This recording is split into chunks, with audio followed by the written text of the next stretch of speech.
Middlesex women grabbed the capital's bragging rights as they comfortably defeated Surrey by 8 wickets in this season's London Cup T20 match, which took place in Radlett. Middlesex inserted after winning the toss, and it took them just 9 balls to get a wicket. Amy Gordon slicing a shot off Kate Kopak to Sonali Patel with just 7 runs on the board. Kopak was soon celebrating again. Kira Chatley playing across the line and trapped bang in front for a duck. Surrey left on 14 for 2 at the start of the 3rd over. And Middlesex struck again inside the power play. Alice Capsey driving hard at a ball from Gayatri goal, but finding Naomi Datani well placed in the covers.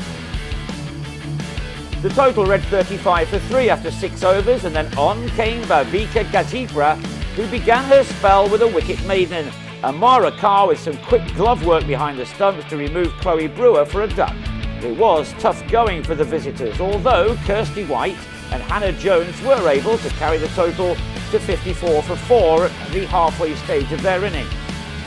They added 14 more runs to that before the partnership was broken by goal, as White chipped a drive to Patel to fall for 26. Jones, though, kept going with what was becoming an ever increasingly important innings. She helped her side to 3 figures, but that did not arrive until the 18th over. Kopak was the pick of the Middlesex attack. She ended with figures of 3 for 27, her third seeing the back of Rihanna Southby, who had her off-stump removed. Kopak then had a hand in the removal of Jones for 42, the batter picking out the fielder at long off the bowling of Emily Thorpe.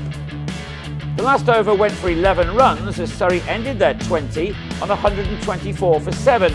Eva Gray with a couple of late boundaries, which at least gave the visitors some kind of total to defend.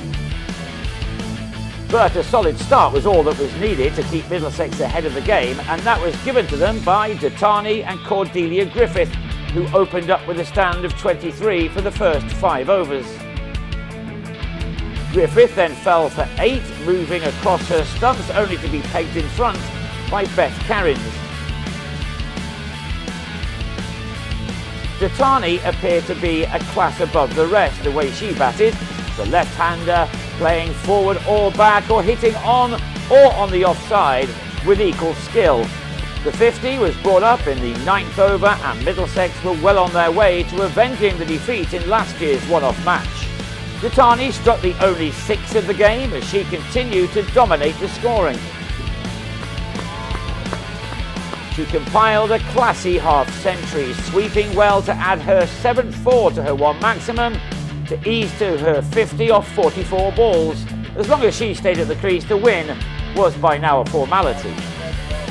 Datani was well backed up by Carr, these two putting on 65 runs for the 2nd wicket, taking the total to 88 in the 13th over with 37 more runs required. But Datani was then dismissed without adding to her 50, for once not timing her shot and sending the ball to Jones at mid-wicket.